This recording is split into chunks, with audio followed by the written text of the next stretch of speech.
लग्नासाठी कोकणात येणाऱ्या ट्रॅव्हल्सचा भीषण अपघात झालाय।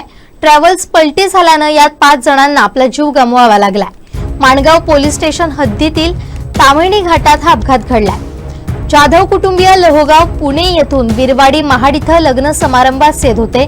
ताम्हिणी घाटातील धोकादायक वळणावर चालकाचं नियंत्रण सुटलं आणि ट्रॅव्हल्स पलटी झाली। यामध्ये 2 पुरुष आणि 3 महिला अशा एकूण 5 जणांचा मृत्यू झालाय।